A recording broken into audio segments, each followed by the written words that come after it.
जितने भी थे उनका इन्होंने प्रयोग किया। और बहुत बढ़िया बातें थी इन्होंने कही। ये कह रहे थे कि सासू जी बहू से बोली कि जब ओखड़ी में माथा दे दिया तो मूसर से क्या डरना। जब आदमी 65 साल की उम्र में ऐसी बातें कर सकता है तो आप सोच लोगे ये तो इनका रिटायरमेंट का प्रमाण पत्र, इनका ज्वाइनिंग लेटर कैसा होगा। मेरे से पहला कवि कह रहे थे कि यार ये जितने भी जो 60 साल से उम्र के कवि हैं ये 4-4, 5-5 कविता पढ़ रहे हैं और कोई कवि तो ये भी छूट है कि आप एक बार भी 2-2 बार भी पढ़ोगे। यार ये अपने साथ ऐसी प्रॉब्लम क्यों है। अरे मैंने कहा ऐसी कोई दिक्कत नहीं है। पहला बात ये है भाई कि तू में तो देख नौजवान कवि है, अपन तो अगले साल भी आ सकते हैं। सही बात है।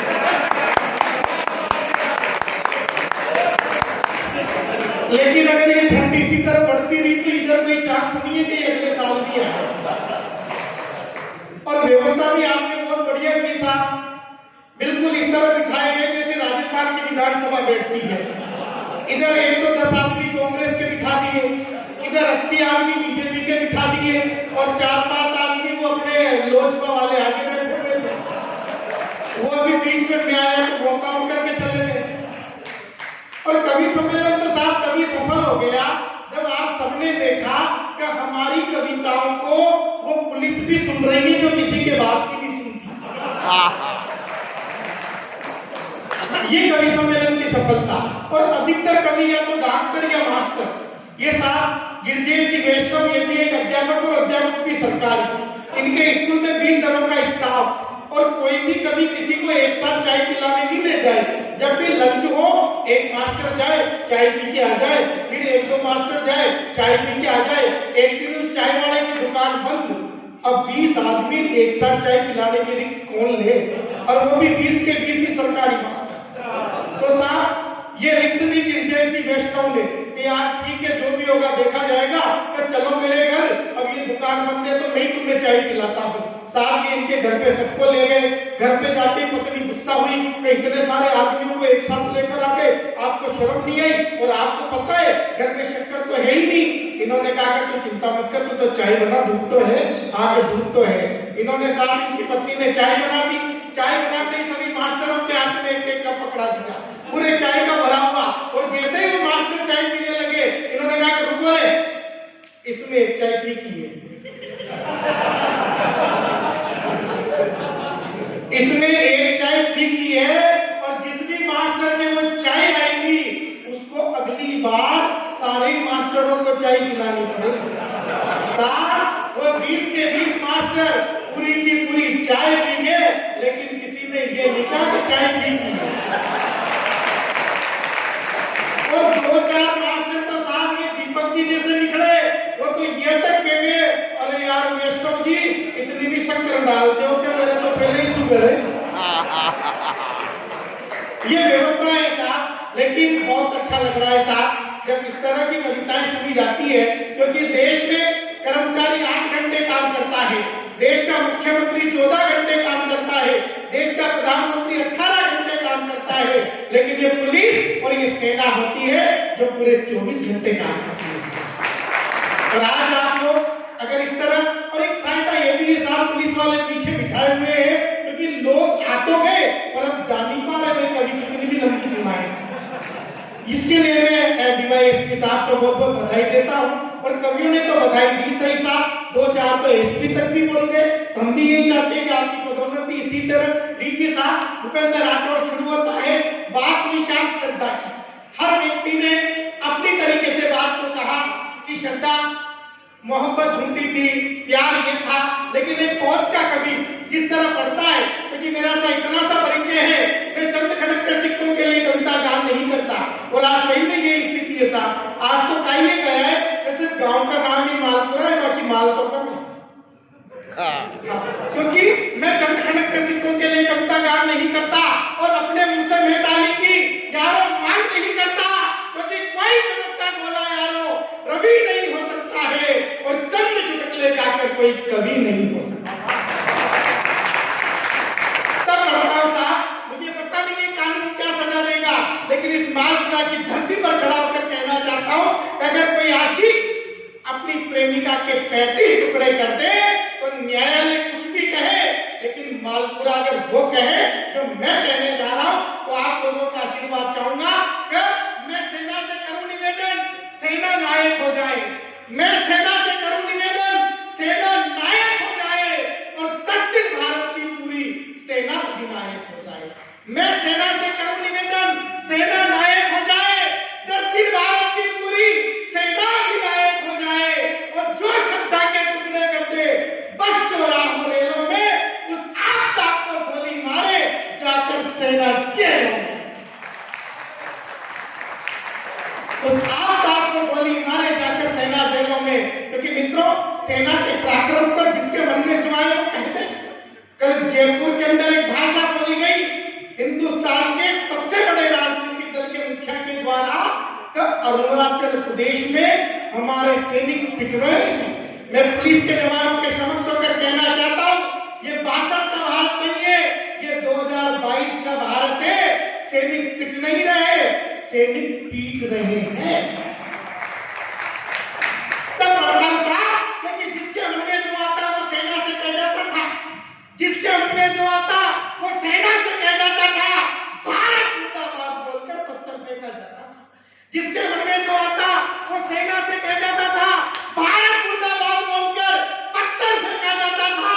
पर अब दिल्ली के दरबारों में सेना से प्यार किया है जी, और घर में घुसकर गोली मारो ये अधिकार दिया है।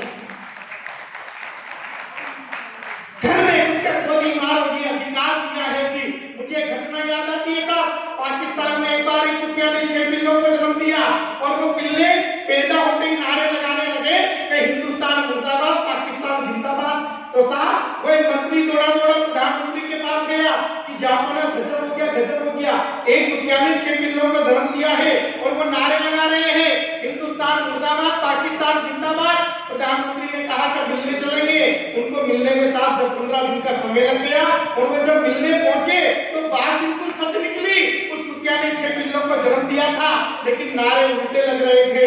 वो पिल्ले नारे लगा रहे थे हिंदुस्तान जिंदाबाद, पाकिस्तान मुर्दाबाद। उस सैनिक को चाटा मार दिया प्रधानमंत्री ने कि झूठ बोलते हो, तुम तो कह रहे थे कि ये कहते हैं कि हिंदुस्तान मुर्दाबाद, पाकिस्तान जिंदाबाद। उस सैनिक का जवाब सुनना और अपने आप पर भारतीय होने का गर्व करना।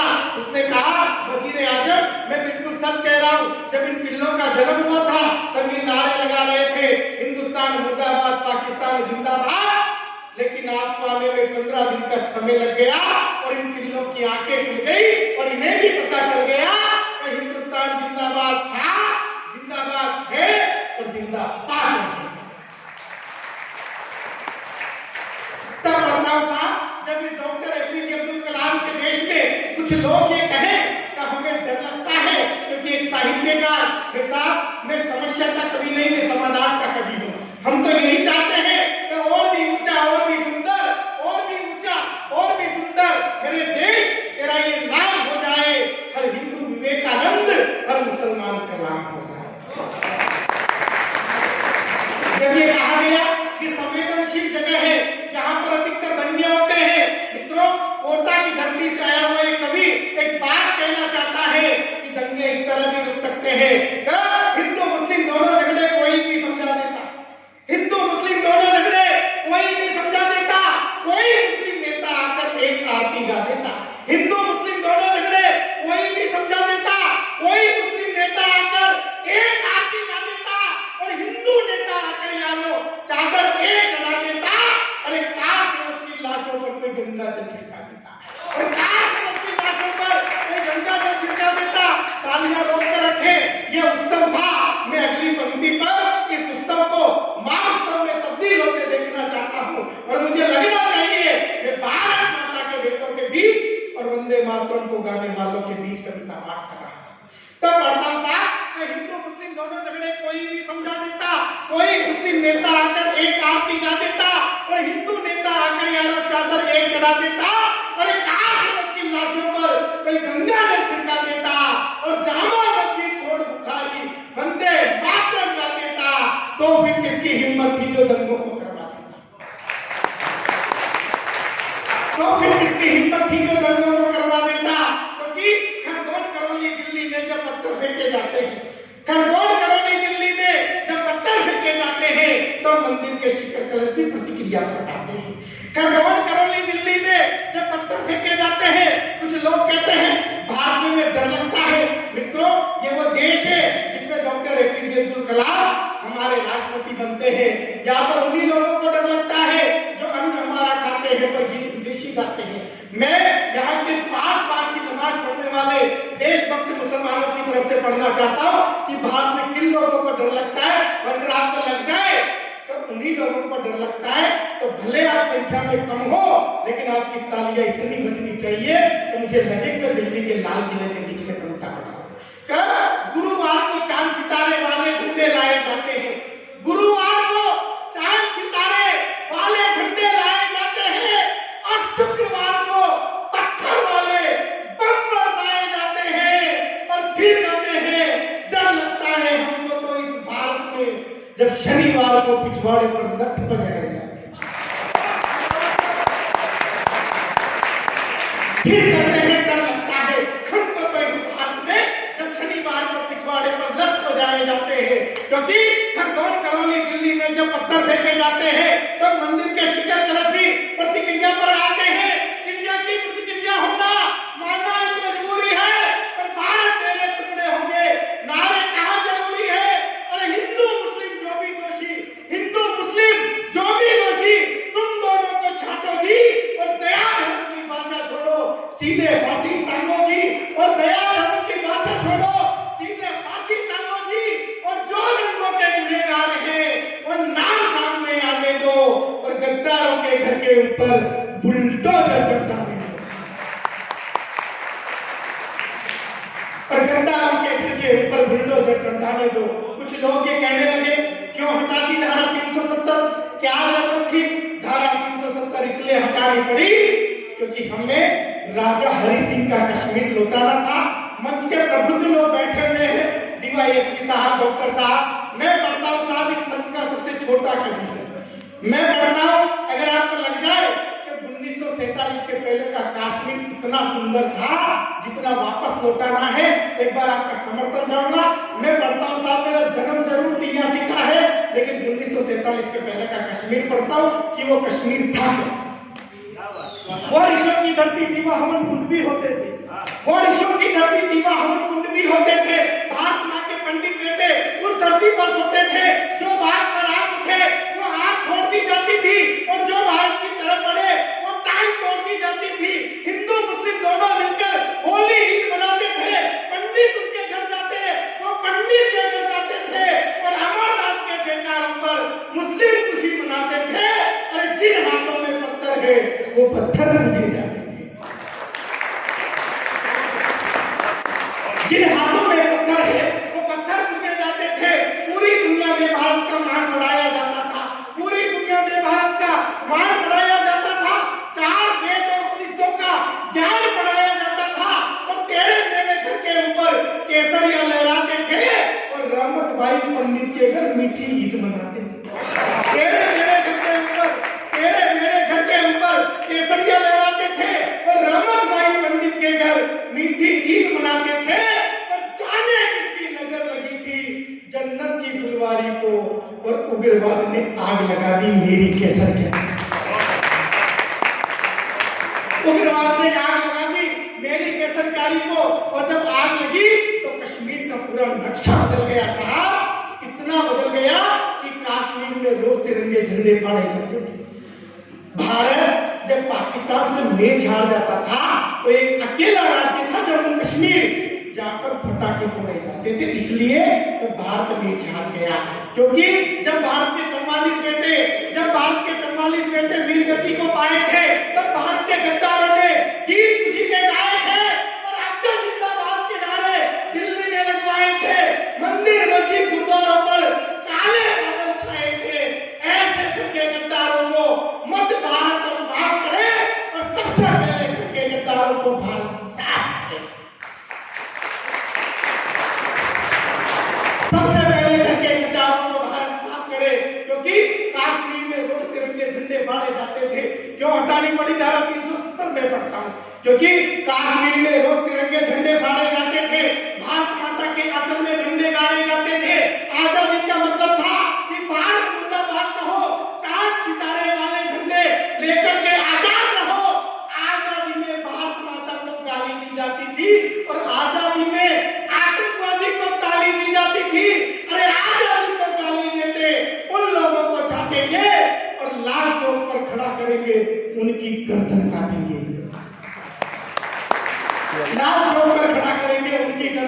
जाएंगे, क्योंकि अन्न हमारा खाते हैं पर गीत विदेशी गाते हैं, अन्न हमारा खाते हैं पर गीत विदेशी गाते हैं। मित्रों, पिछले दिनों एक घटना घटी, एक जैन मुनि हुए तरुण सागर जी महाराज, उन्होंने एक बात कही कि हम ये जो 10-10 रुपए की बोतलें पीते हैं, इनका पेप्सी कोका कोला, इनके अंदर मिलावट आती है, हम इनको पिएंगे नहीं तो हम बीमार नहीं होंगे।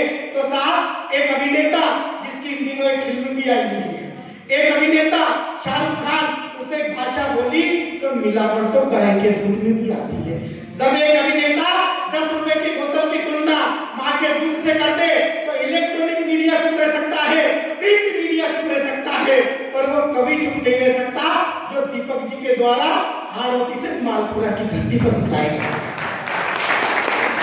तो मैंने कहा पिछले दिनों अखबार में खबर आई, जिसने ठंडा बनाने वालों की नींद उड़ाई, तो स्वदेश बनाने वाला एक अभिनेता शाहरुख खान मंच पर आया और जनता को संबोधित करते हुए बोला कि यदि मुझे भारत में पेप्सी नहीं पीने दी जाएगी तो मैं अमेरिका जाकर पीऊंगा, पेप्सी तो मेरी आत्मा है, मैं इसके बिना कैसे जीऊंगा।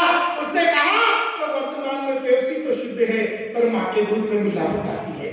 उसने कहा तो वर्तमान में पेप्सी तो शुद्ध है और माँ के दूध में मिलावट आती है। तब मैंने कहा तेरी माँ डेयरी पे जाती है इसीलिए दूध में मिलावट आती है। मैंने कहा तेरी माँ डेयरी पे जाती है इसीलिए दूध में मिलावट आती है, और यदि माँ के दूध में मिलावट होती तो जो हंसता है भारत वो कभी ना हंसता, वो हमेशा रोता और मर जाता उदय सिंह। और पन्ना धाय का बेटा आज भी जिंदा है, मर जाता उदय सिंह और पन्ना धाय का बेटा आज भी जिंदा होता। तब पढ़ता था कविता के अंतिम पंक्तियां पढ़ता हूँ, क्या परिवर्तन आया, और उन लोगों से पढ़ता हूँ जिन्होंने कल ये भाषा बोली कि हमारे सैनिक पिट रहे हैं। हम पिट नहीं रहे, हम पीट रहे हैं। यूक्रेन और रूस का युद्ध हुआ, बड़े समृद्ध लोग बैठे हुए हैं, डॉक्टर साहब बैठे हुए, हमारे कुछ बच्चे वहां पर डॉक्टरी करने गए, लेकिन वहां भारत की सरकार ने ये कह दिया तो अपने हाथ में तिरंगा ले लो, घरों पर तिरंगे लगा दो, बस पे तिरंगे लगा दो, न तो रूस की हिम्मत है न यूक्रेन की हिम्मत है एक गोली भी चला दे। ये वर्तमान का भारत। तो बताओ साहब, क्या है वर्तमान का भारत? सारी दुनिया साथ खड़ी है, वर्तमान का भारत, सारी दुनिया साथ खड़ी, ये वर्तमान का भारत है। अब तक जो अमेरिका हमें वीजा नहीं देता था वो मोदी जी को जीजा बनाने को तैयार है। लड़ाई चीन और भारत में, और अमेरिका बीच में आकर ये कह रहा है कि अगर भारत के खिलाफ गुस्ताखी की तो चीन तुझे माफ नहीं करेगी। ये और क्या विदेश नीति होगी साहब? तक बताओ कि सारी दुनिया साथ खड़ी, ये वर्तमान का भारत है।